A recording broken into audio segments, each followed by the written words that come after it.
আবার শিখাই দিছে।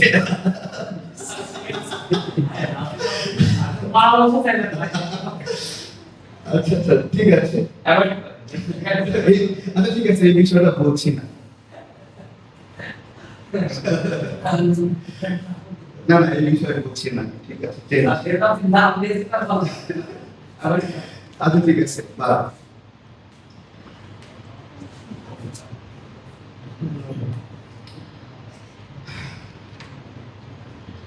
আমাদের জামাতের আমিরে ফোন চেয়েছিল প্রশাসনের পক্ষ থেকে ফরেনসিক করার জন্য। উনি একটা অভিযোগ করেছিলেন যে ওনার আইনটা হ্যাক হয়েছে, কিন্তু উনি এখন পর্যন্ত ফোনটা দেননি।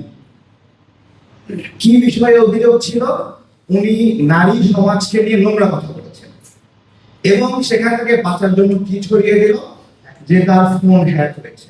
কিন্তু ডক্টর ইউনূসের সময়ে চাওয়া হয়েছিল আপনার ফোনটা দেন, আমরা দেখতে চাই কে কিভাবে, এবং হ্যাক হওয়ার ক্ষেত্রে কিন্তু ফরেনসিকে কোন ইন্টারনেট অ্যাড্রেস ব্যবহার করা হয়েছে, কোন ডিভাইস ব্যবহার করা হয়েছে, প্রত্যেকটা ফুটপ্রিন্ট থাকে, কিন্তু উনি সেটা দিলেন না। আমি এটা বুঝতে চাচ্ছি যে ওনাদের মনে ভয় কেন, নাকি ওনারা নারীদের বিষয়ে এইরকম পারসেপশনে রাখে, এইরকম পারসেপশনে কি রাখে? আমি এটা তো তাদের সর্বোচ্চ নেতৃত্বের বিষয়, আর লোয়ার লেভেলে যারা আছে তারা তো আপনার নারীদের কতটুকু সম্মান করে আমরা দেখলামই। একবারে কোমর বরাবর একজন নারীকে লাফিয়ে মারবে তাদের এক নেতা, এরপরে সেই শয়তানকে, নারী বিদ্বেষ জানোয়ারকে তারা ফুল দিয়ে বরণ করে নিল, ফুল দিয়ে বরণ করে নিল। এবং এখন কি করছে প্রধানমন্ত্রী, মাননীয় প্রধানমন্ত্রীর মেয়ে, যে বাংলাদেশের রাজনীতিতে এতটা অভ্যস্তই না, তাকে গর্ভবতী বানিয়ে এবং তার সঙ্গে মাননীয় প্রধানমন্ত্রীর ছবি আঁকিয়ে দিচ্ছে, ছবি আঁকিয়ে দিচ্ছে এবং অন্যান্য ব্যক্তির সাথে ছবি আঁকিয়ে দিচ্ছে। তো আমার একটা প্রশ্ন, তোমরা যে প্রোপাগান্ডা ছড়িয়ে এগুলো অসম্মান করছো, আমরা যদি বলা শুরু করি, সত্যিকার অর্থে যদি বলা শুরু করি যে তোমাদের বাপেরা মানে রাজাকাররা কিভাবে গর্ভবতী নারীর পেটে লাথি মেরে তার দিয়েছে, সেই গল্পগুলো যদি বলা শুরু করি, কিভাবে ছোট বাচ্চা, সেই গল্প যদি বলা শুরু করি, কিভাবে ঘর থেকে নারীদের টেনে হিচড়ে নিয়ে বিদেশি শত্রু পাক বাইরে তুলে দিয়েছে, সেই গল্প যদি বলা শুরু করি, নিতে পারবা? নিতে পারবা? কিভাবে বলে এগুলো? এইভাবে তারা চরিত্র হনন করছে, এইভাবে তারা নোংরামি করছে, এবং এরকম ক্লাস নাই। এটা কারা করছে? শুধুমাত্র পুরুষ মানুষরা। তারা তাদের জাকাতের আওতায় কিছু মহিলাকে আছে, জাকাত দিয়ে দিয়ে পেলে পুষে বড় করে। এই মহিলাদেরকে, এই মহিলারা অনেকে আগে বোরকাও পরতো না, এই জিন্স প্যান্ট পরতো, টি শার্ট পরতো, বা জাকাতের আওতায় এসে বোরকা টোরকা পইরা ওই কৃত দাসী হিসেবে আবির্ভাব হয়েছে। এবং তারা মানে সবাই করে মানে ডাইরেক্ট প্রধানমন্ত্রী পর্যন্ত গালিগালাজ করছে,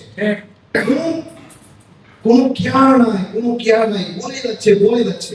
এবং তাদেরকে আইনের আওতায় আনা যাবে না, তাদেরকে ধরা যাবে না, তাদেরকে ছোঁয়া যাবে না। আপনি চিন্তা করতে পারেন এটা কি পর্যায়ে গেছে। সাধারণ নারীদের ক্ষেত্রে আমরা বলি যে তাদের সাইবার সুরক্ষা প্রয়োজন, তাদেরকে সাইবার বুলিং করা না হোক, সাধারণ নারীর ক্ষেত্রে প্রয়োজন। প্রধানমন্ত্রীর মেয়ের জন্য প্রয়োজন না? কি প্রয়োজন না? নাকি সে আলাদা কিছু? হ্যাঁ, তাকে ইচ্ছা মতো মানে গালি যাবে। তো এই বিষয়গুলোকে কিভাবে আমরা বলবো? আমরা তো মাননীয় প্রধানমন্ত্রীর কন্যা পরিচয় যাই না, তাই না? ডক্টর শফিকুর রহমানের সন্তানের পরিচয় কি? জঙ্গি। কি জঙ্গি গ্রেফতার হয়েছে না? গ্রেফতার হয়েছে না? জায়গার নামে এই ধরনের অভিযোগ আছে? একজন ভাইকে আসেনি, অভিযোগ আছে?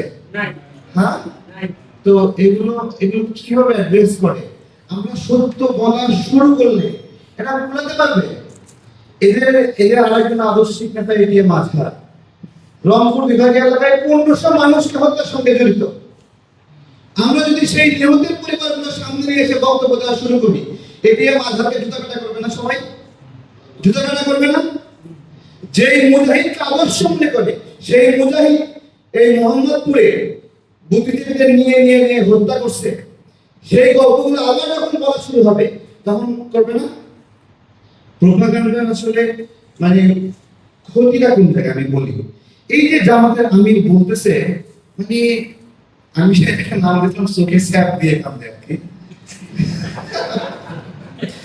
তো এরকম থ্রু দিয়ে স্যাপ দিয়ে মাইকে ডেকে সামনে আসছে, মিডিয়ার সামনে আসছে জামাতের আমির আসে বলতেছে কি যে এক ইমামের মেয়ে তার স্বামীর সাথে চলে গেছে, ওটা কি কান্না কাটি করে বলতেছে যে বিএনপি লোকরা ভাগাই নিয়ে গেছে। পরবর্তীতে আমরা জানলাম যে এইটা আসলে তাদের পারিবারিক বিষয়, বিয়ে করছে, বুবরে নিয়ে গেছে, দেন মোহর নিয়ে ঝামেলা, তারা ইমাম সাহেব সেই দিন মোহর দেবে না, এরকম একটা ঘটনা। প্রোপাগান্ডার সমস্যা কোথায়? যেদিন জামাতের আমির চোখে থুতু দিয়ে স্যাপ দিয়ে চোখে মাইখা বক্তব্য দিল, সেই দিন নিউজ পেপারে প্রকাশিত হয়েছিল কিনা যে বিএনপি নেতা কর্মীরা উঠাই নিয়ে গেছে? নিউজ হয়েছিল কিনা? পরের দিনে যে সেটা কাউন্টার নিউজ আসলো। আজ থেকে 20 বছর পরে জামাতের আমিরের ওই বক্তব্য কোটেশন আকারে আসবে, পরের দিনের পত্রিকা যদি খুঁজে না পাওয়া যায় ক্ষতিপূরণ কিভাবে বলেন? এই হলো প্রোপাগান্ডা নিয়ে। আর কি বলবো, মাফ করে দিলাম জামাতকে, আর বললাম না। বাচ্চা বাচ্চা ছেলে পেলে নতুন নতুন রাজনীতিতে আসছে, হ্যাঁ, গুপ্ত এবং গুপ্ত এলাকায় তার পার্থক্য এখনো বোঝেনি। তো ভালো থাকবেন, ধন্যবাদ সবাইকে, আসসালামু আলাইকুম।